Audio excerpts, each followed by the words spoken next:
Break के बाद आपका एक बार फिर स्वागत है। आपको बता दें इस वक्त की बड़ी खबर यह है कि अब से कुछ ही देर में यानी तकरीबन 1 घंटे के अंदर कैबिनेट कमेटी ऑन सिक्योरिटी की बैठक होने वाली है।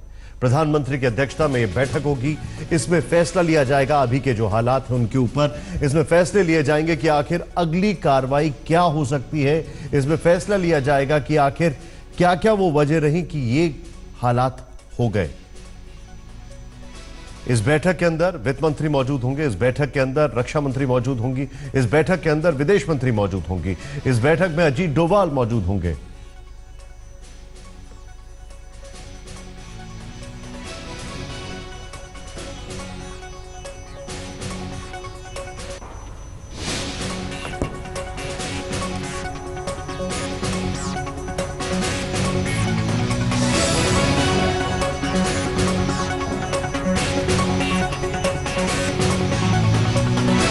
सेना चीफ, नेवी चीफ और वायुसेना प्रमुख होंगे। आईबी रॉ प्रमुख भी मौजूद होंगे। डीजी मिलिट्री इंटेलिजेंस भी मीटिंग में रहेंगे। अक्सर सीसीएस की बैठक में क्या कुछ फैसले लिए जाते हैं वो निकलकर बाहर नहीं आते, जो कि सही भी है। लेकिन इन बैठकों में समीक्षा होगी।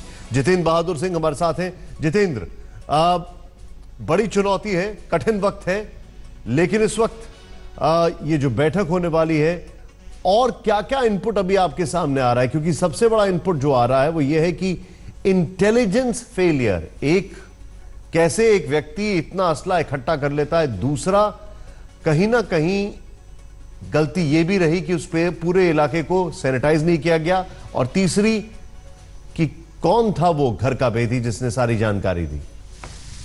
बिल्कुल निशांत, 9:15 बजे के आसपास जो प्रधानमंत्री की अध्यक्षता में सीसीएस की मीटिंग होगी उसमें गृह मंत्री राजनाथ सिंह के साथ रक्षा मंत्री, विदेश मंत्री और इसके अलावा वित्त मंत्री, ये सारे लोग शामिल होंगे। इसके साथ ही सुरक्षा से जुड़े हुए अधिकारी, IB chief, NSA, raw chief और आर्मी से जुड़े हुए अधिकारी इस पूरी मीटिंग में मौजूद रहेंगे।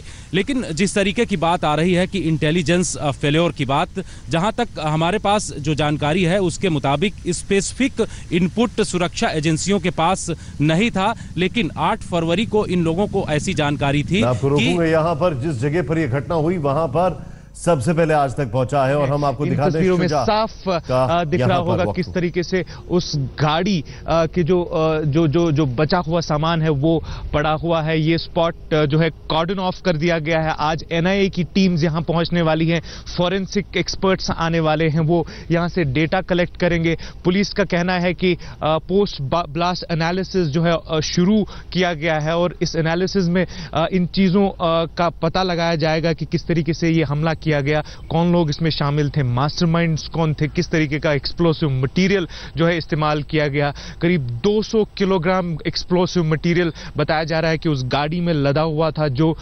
आके इस जगह पे यहां सीआरपीएफ के कॉन्वॉय के साथ टकराई और उसके बाद ये ब्लास्ट हुआ।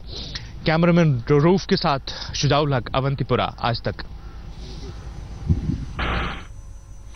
जितेंद्र बहादुर इस वक्त हमारे साथ है। जितेंद्र, मेरा सवाल जस का तस है, इसमें कई सारी चीजें ऐसी हैं जो बाहर निकलना बाकी हैं, और एक सवाल कि आखिर वो कौन था भेदी, क्योंकि किस वक्त ये गाड़ियां निकलेंगी, कितनी गाड़ियां निकलेंगी, और जो जिस तरीके से सिक्योरिटी लैप्स था, ये सारे सवालों के जवाब बहुत जरूरी है जानना।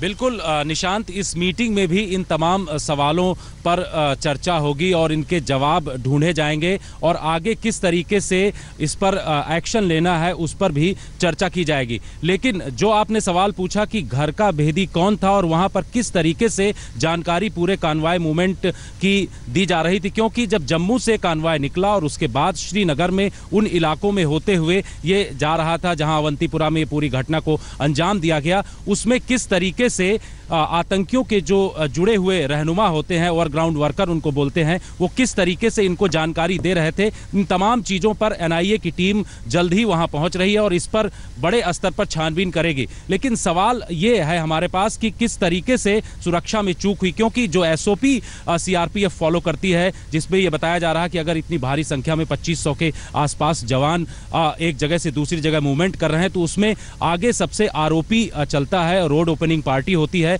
और उसको भी भनक नहीं लगी कि इस तरीके की घटना को अंजाम आतंकी दे सकते हैं। तो इन तमाम चीजों पर चर्चा की जा रही है। गृह मंत्री राजनाथ सिंह ने कल रात में डीजी सीआरपीएफ को करीब 11:30 बजे के आसपास उनको बुलाया था और उनसे काफी विस्तृत चर्चा की, उन्होंने रिपोर्ट दी और उसके बाद आज खुद गृह मंत्री राजनाथ सिंह सीसीएस में जा रहे हैं। वहां पर इन तमाम मुद्दों पर बातचीत की जाएगी। मैं आपको रोकूंगा थोड़ा यहां पर, क्योंकि यहां पर एक और जानकारी हमारे पास आ रही है और वो जानकारी है इस खबर के दो पहलू हैं, एक इंफॉर्मेशन और दूसरा रिएक्शन।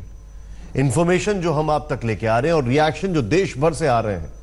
अनुपम खेर ने एक वीडियो मैसेज अपलोड किया है सोशल मीडिया पर, आइए देखते हैं। करोड़ों भारतीयों की तरह मेरे दिल में भी बेहद दुख है और तकलीफ है और मेरा मन बहुत उदास है। इन जवानों के घर वालों ने आज एक पति, एक बेटा, एक भाई, एक बाप खोया है। किसके लिए? हमारे लिए, आपके लिए, हमारी रक्षा के लिए। जो इस नरसंहार के जिम्मेवार हैं उनसे तो सरकार को निपटना ही पड़ेगा हर हालत में। पर मेरे अंदर आज एक अजीब सा गुस्सा है उन लोगों के प्रति जो हमारे अपने देश के हैं, लेकिन सेना का या हमारी सुरक्षा बलों का अपमान करने से चूकते नहीं हैं। अपने स्टूपिड एजेंडा या स्वार्थ के लिए घटिया से घटिया टिप्पणी करते फिरते हैं। ऐसे लोगों से कहना चाहूंगा कि बस बहुत हो गया, रुक जाओ, वरना जनता सड़क पर उतरकर जय हिंद। लेटेस्ट खबरों के लिए यूं ही देखते रहिए आज तक और इस वीडियो के पसंद आने पर लाइक, शेयर एंड सब्सक्राइब करना ना भूलें।